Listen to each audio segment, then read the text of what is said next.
There is a risk in trading that most men never see. Not because it hides well, but because they do not care to look. They watch the ticker. They study the candles. They memorize patterns. But the greatest danger is not on the chart. It sits in the mind of the man reading it. I learned early that the market does not beat you. You beat yourself. And the risk you ignore is the one you carry into every trade. The need to be right. Have you ever noticed how badly you want a position to work after you've taken it? You don't just want a profit. You want confirmation. You want the market to agree with you. That is not trading. That is ego at work. The tape does not know you. It does not reward your opinions. It rewards discipline. A man can study breakouts for 10 years. He can recognize accumulation, see the volume swell before a move, mark his support and resistance lines with precision. But if he cannot admit he is wrong quickly, the market will take from him slowly. Or sometimes all at once. The ignored risk is not ignorance of patterns. It is ignorance of oneself. When I watched prices in the old bucket shops, I was not trying to predict the future. I was trying to read the present. The market telegraphs its intentions in behavior, in the way price hesitates at a level, in the way volume dries up before a reversal, in the way a trend continues longer than seems reasonable. The chart is a story, but the trader often interrupts that story with his own. Why do men average down in a falling market? Why do they add to a loser but trim a winner? Is that logic, or is that fear dressed up as strategy? The greatest risk you ignore is not volatility. It is attachment. Attachment to an entry priced. Attachment to a forecast.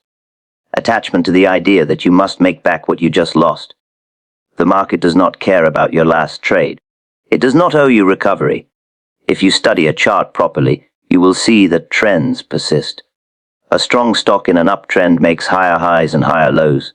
Weak stocks do the opposite. The risk most traders ignore is stepping in front of that trend because they think it has gone too far. Too far according to whom? According to your comfort. The tape does not move on comfort. A bull market climbs a wall of worry. A bear market slides down on hope. And hope, my friend, is expensive. You may think your greatest risk is a sudden crash. It is not. A crash is obvious. It is violent. It forces action. The quieter risk is the small deviation from your rules, the extra shares you take because you feel good about the setup. The stop you move just a little because the stock should turn here. The early entry before confirmation because you do not want to miss out. Have you ever broken your own rule and told yourself it was just this once? That is the risk. A trader's first job is not to make money. It is to protect capital. Without capital, there is no next opportunity. The market will open tomorrow and the day after that. But will you still have your stake? When I made my large profits, it was not because I traded every swing. It was because I waited for the line of least resistance to reveal itself. The market tips its hand when accumulation is complete and price breaks through resistance on convincing volume. That is not the time to hesitate, but it is also not the time to gamble blindly. Risk ignored often comes from impatience. You see a consolidation forming. The range tightens. Volume contracts. You sense a move is coming. But instead of waiting for the breakout, you anticipate it. You enter early. Now you are not trading the breakout. You are trading your expectation of it.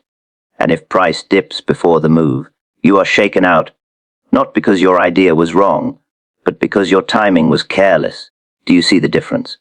There is risk in every trade. That cannot be avoided. But unmanaged risk is a choice. The chart shows you where you are wrong. A clear support level breaks.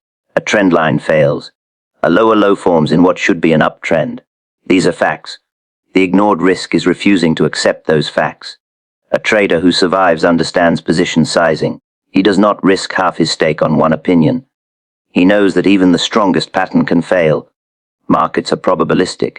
No setup is certain. The man who bets as though he is certain will eventually meet a market that proves him mistaken. And when that day comes, what then? Will you blame the news? The broker? The manipulators? Or will you examine your own conduct?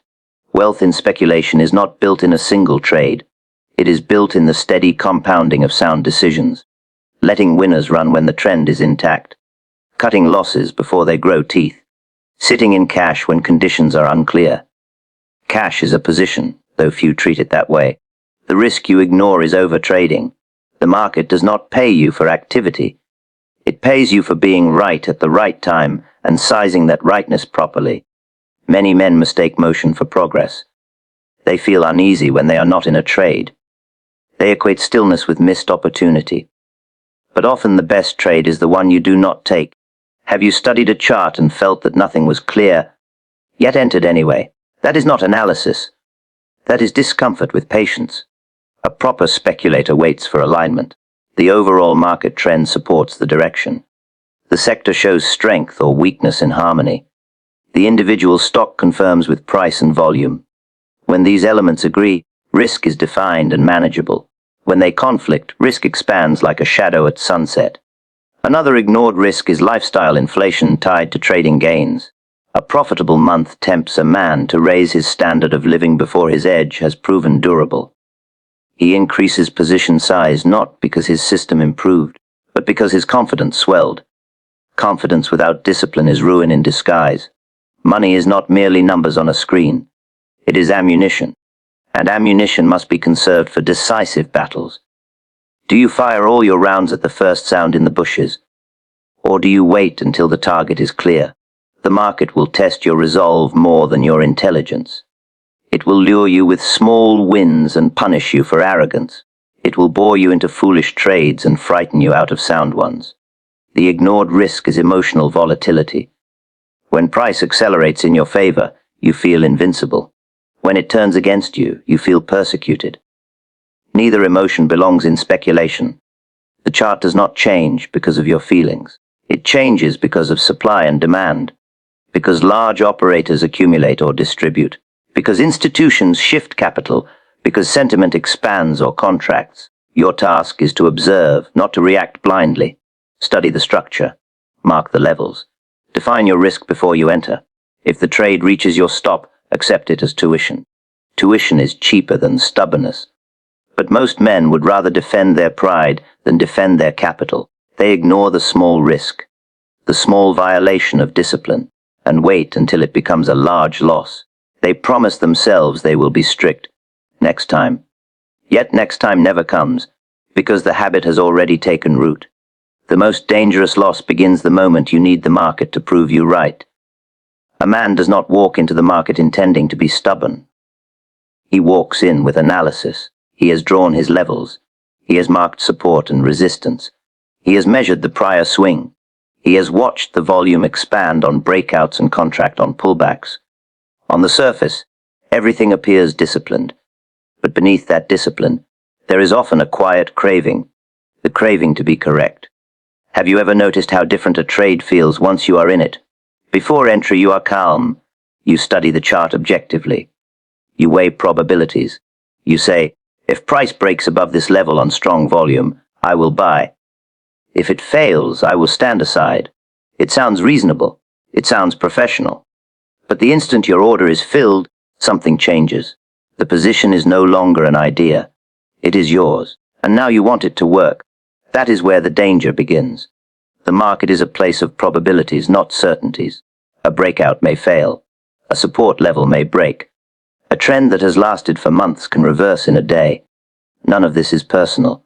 It is simply the shifting balance of supply and demand. But the trader who needs to be right cannot accept this.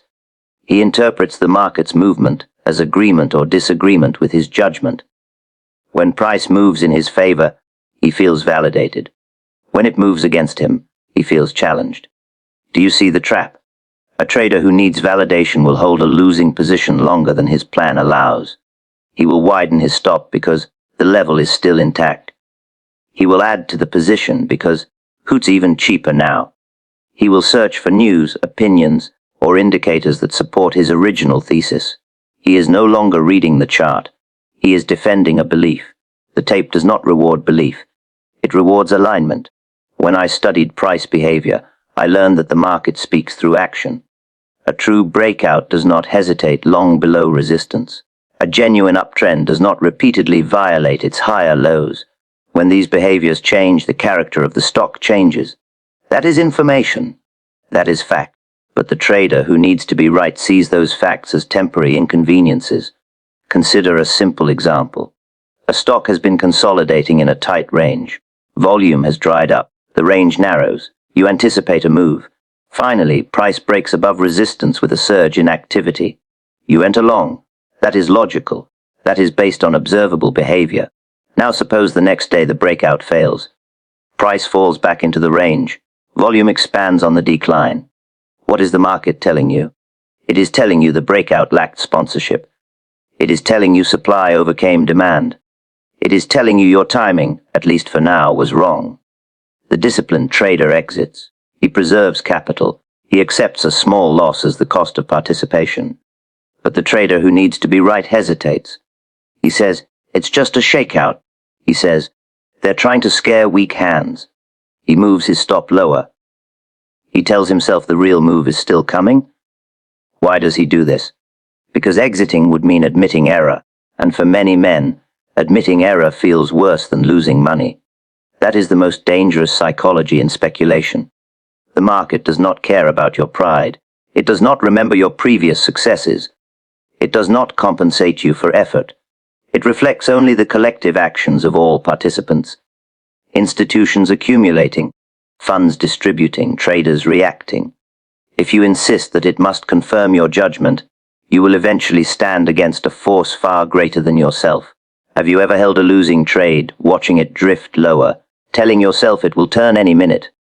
That feeling is not analysis. It is attachment. Attachment clouds perception. Instead of seeing lower highs forming, you see a base building. Instead of recognizing heavy volume on declines, you call it temporary panic. You reinterpret the chart to match your position, and in doing so, you ignore the very evidence you once trusted. A professional speculator thinks differently. He understands that being wrong is not a moral failing. It is a statistical inevitability. If he risks 1% of his capital on a trade and the setup fails, he exits without drama. He knows the next opportunity will come. His focus is not on proving himself correct. His focus is on preserving his ability to act again. Capital is freedom. Once you lose that freedom, once a position grows so large against you that it dominates your thoughts, you are no longer trading the market. The market is trading you. Your decisions become reactive. You watch every tick. You feel every fluctuation. You pray for retracements instead of planning for probabilities. Is that a position of strength? The irony is that the market often rewards humility. When you accept small losses quickly, you remain emotionally neutral. You can re-enter if conditions improve. You can reverse your position if the trend clearly shifts. You are flexible. But the man who needs to be right cannot reverse. To reverse would mean acknowledging that the opposite side is stronger, and so he stays fixed while the market moves. Wealth in trading is built not on ego, but on adaptability. A strong trader changes his mind when the evidence changes. He does not argue with price. He observes it. If a stock breaks below major support on expanding volume, he does not insist it should bounce. He recognizes that something has altered in the balance of power. The need to be right blinds you to that alteration. It encourages oversized positions because you feel certain. It tempts you to ignore warning signs because they conflict with your narrative. It turns a manageable loss into a crippling one. And worst of all, it teaches you the wrong lesson. That persistence is noble even when it is misplaced. Persistence in following your rules is noble. Persistence in defending a bad trade is ruinous. The market offers endless opportunities, but only to those who remain solvent and clear-headed. If you detach your identity from your trades, you will see them for what they are: temporary engagements with uncertain outcomes. Some will succeed. Some will fail. Your job is not to predict flawlessly. Your job is to respond intelligently. A small violation of your rules is the seed of a large loss. Most traders do not collapse in a single dramatic moment. They erode, not because they lack intelligence, not because the market is unfair, but because they allow one small exception to their discipline. It never feels serious at first. You have a rule: never risk more than 1% of your capital on a trade. Sensible, protective, built from experience. But one afternoon you see what looks like the perfect setup. The market is aligned. The sector is strong. The stock has formed a tight base, and volume is expanding just before the breakout. You feel confident, so you risk 2% instead of 1%. What harm could that do? After all, it's just this once. That phrase has ruined more accounts than bear markets. The problem with a small violation is not the size of the act, it is the habit it begins to form. Once you bend a rule and survive, your mind learns that rules are flexible. And in speculation, flexibility without structure becomes chaos. Have you ever moved a stop loss slightly lower because price came close to hitting it? You told yourself the market was just shaking out weak hands. You said the support level was still technically intact. You convinced yourself that giving the trade a little room was prudent. That tiny adjustment feels harmless. It is only a few cents. Only a small percentage. But what have you truly done? You have signaled to yourself that your predefined risk was negotiable.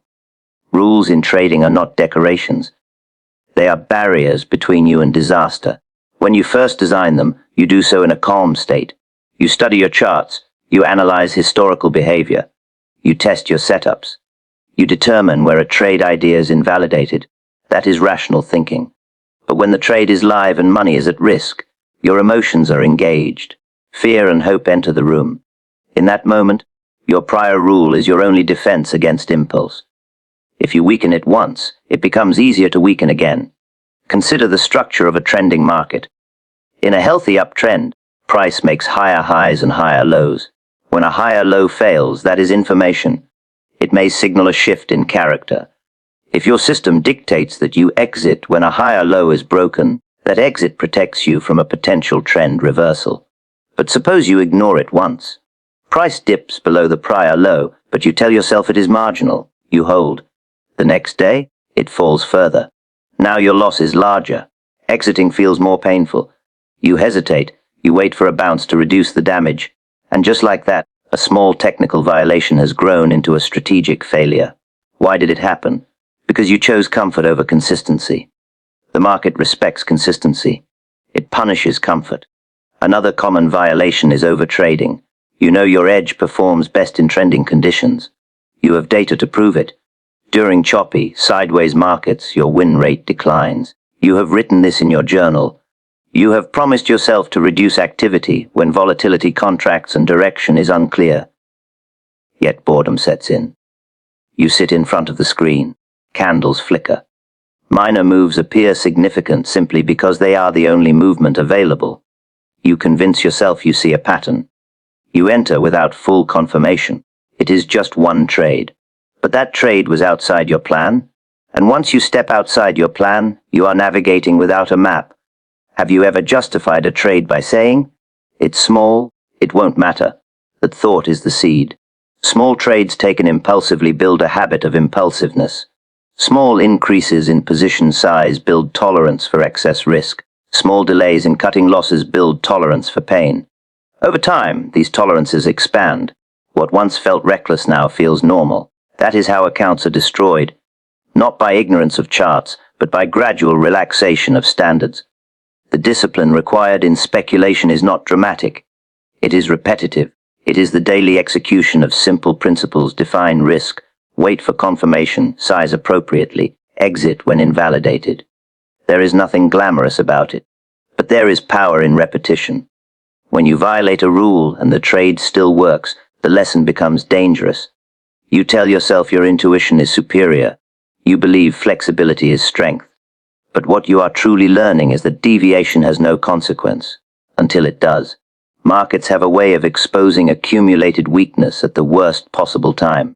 A trader who has slowly increased his position size beyond his tested limits will eventually encounter a sharp reversal, a gap against him, a sudden shift in sentiment. Because he has grown accustomed to stretching his rules, his exposure is larger than it should be. Now the loss is no longer manageable. It began with one exception.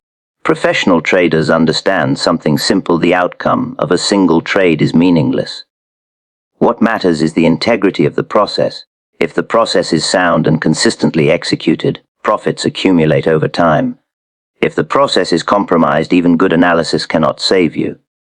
The chart may give you an edge, but discipline preserves it. When price approaches your stop, that is not the moment to reinterpret your strategy. That is the moment to execute it. The purpose of a stop is not merely to limit loss. It is to enforce objectivity. It says, if the market proves my thesis wrong, I will accept it. Without that enforcement, you are negotiating with yourself in real time, and negotiation in the presence of fear is rarely rational. There is also the subtle violation of preparation. Skipping your routine review, ignoring broader market conditions. Trading a stock without checking sector strength. These are small omissions. They save time. They feel efficient. But they erode your foundation. Would you build a house and decide that a few missing bolts are insignificant? Each bolt seems minor, but together they determine structural integrity. Trading is no different. The market will test your resolve repeatedly. It will tempt you to bend when bending seems harmless. It will reward you occasionally for breaking your own rules, reinforcing bad behavior. But the long-term result of relaxed discipline is predictable. A small violation does not shout. It whispers.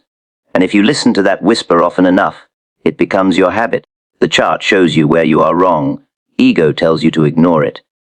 There is something brutally honest about a price chart. It does not argue. It does not persuade.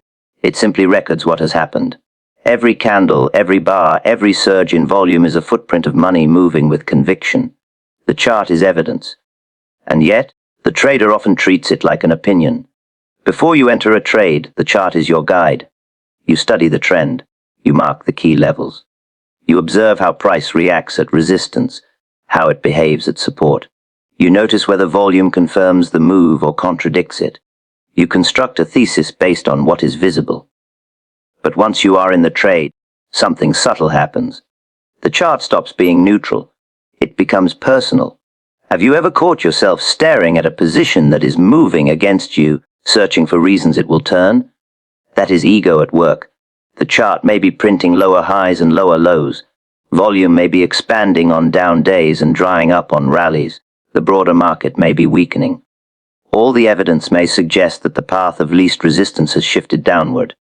But ego whispers, it will bounce. Ego says, this is just a shakeout. Ego insists, you can't be wrong about this one. The chart, however, is indifferent. In an uptrend, price respects support. Pullbacks are controlled. Buyers step in at predictable levels. When that pattern changes, when support breaks decisively, when rallies fail quickly, when selling pressure increases, that is not random noise. That is information. It is the market communicating a change in character.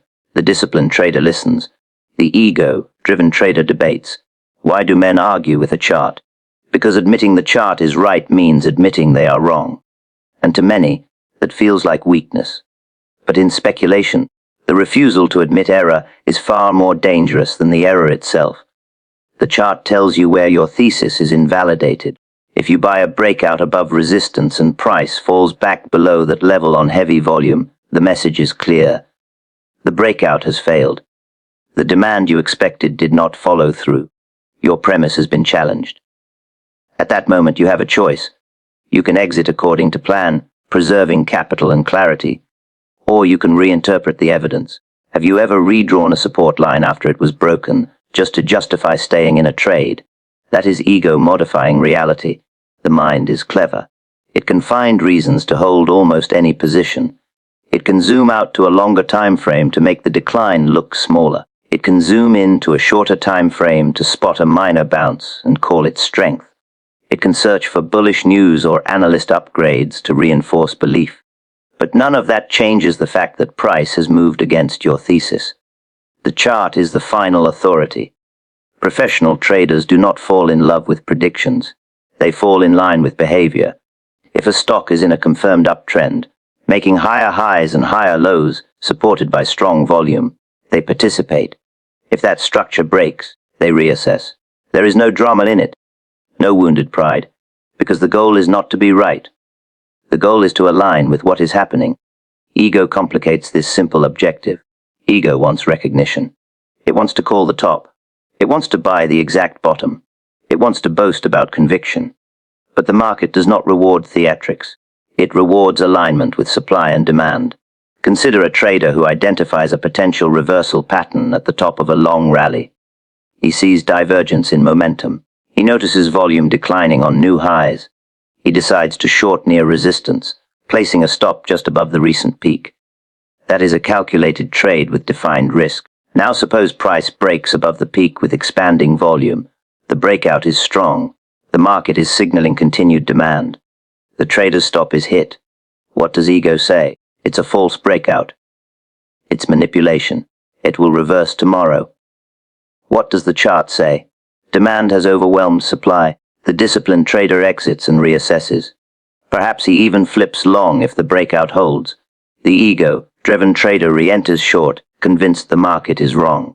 He increases size to prove his conviction. He interprets every minor pullback as confirmation of his original idea. And as the trend continues upward, his losses compound, all because he refused to accept what the chart revealed. The market leaves clues everywhere: failed breakouts, failed breakdowns, shifts in relative strength, changes in volatility. These are not random occurrences. They are signs of shifting pressure. If you train yourself to observe them without personal attachment, you gain clarity. But clarity requires humility. Have you ever exited a trade quickly, only to watch it reverse and move in your original direction? That experience bruises the ego. It tempts you to abandon stops altogether. You tell yourself you were right all along. But this thinking is flawed. You were not right. The market temporarily invalidated your setup. You followed your rule. That is strength, not weakness. Trading is not about predicting every twist. It is about managing uncertainty. The chart gives you a framework for that management. It shows you where buyers are stepping in and where sellers are gaining control. It shows you where your idea makes sense and where it does not. Ego tries to replace that framework with stubbornness. Stubbornness is expensive. When you ignore what the chart is telling you, you increase risk unknowingly. A small loss becomes a medium loss. A medium loss becomes a large one. You rationalize each stage. You tell yourself the market will eventually validate your patience. But patience without evidence is simply delay. The strongest traders I have observed share one trait: they change their minds quickly when the facts change. They do not cling to forecasts. They do not defend positions. They defend capital. They let the chart guide them in and guide them out. Can you look at a chart of your open position and describe it objectively, as if you had no stake in it? If not, ego is interfering. The chart is not your opponent. It is your instrument panel. When a gauge flashes warning, you do not cover it with tape because you dislike the signal. You adjust your course. You reduce exposure. You respond to reality. Ego prefers comfort over correction, but the market does not negotiate with comfort. It moves according to forces far larger than any individual opinion. Institutions shift billions. Funds rebalance portfolios. Sentiment swings from optimism to fear. The chart records these shifts in plain sight. To ignore them because they contradict your view is to blind yourself voluntarily. The chart shows you where you are wrong. Capital is ammunition, wasted on impulse, and you'll have none for opportunity. When a man first comes into the market, he thinks of money as something to multiply. He sees it as seed that must be thrown quickly into the soil. The faster he plants, the faster he expects to harvest. But speculation is not farming, it is warfare. And in warfare, you do not fire recklessly at shadows. You conserve your ammunition. Capital is not merely currency, it is possibility. It is the ability to act when conditions align. Without it, even the clearest opportunity is useless. You may see the perfect breakout, tight consolidation, expanding volume, market trend in agreement. But if you have squandered your funds on lesser trades, you can only watch. Have you ever seen the setup you waited weeks for, only to realize you were too exposed elsewhere to take it? That is the cost of wasted ammunition. Impulse trading drains capital quietly. A quick trade here because the candle looks strong.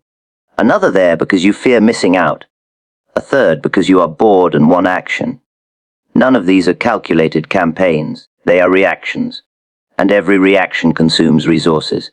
The market does not reward constant participation. It rewards precision. Consider how trends develop. A stock builds a base over time. Volume contracts. Volatility narrows. Large operators accumulate shares quietly. Then, when supply is absorbed, price expands above resistance with force. That is not random movement. That is preparation meeting opportunity. If you have preserved your capital during the dull, directionless periods, you can strike when that expansion begins. You can size your position appropriately. You can ride the trend as long as the structure remains intact. But if you have been firing at every flicker on the screen, your resources are thin. Your focus is scattered. Your confidence is shaken from small losses accumulated through impatience. Capital is also psychological. When your account is healthy and risk is controlled, you think clearly. You analyze objectively. A small loss does not disturb you. You follow your plan with steadiness. But when capital is depleted from careless trades, fear creeps in. You hesitate on valid setups.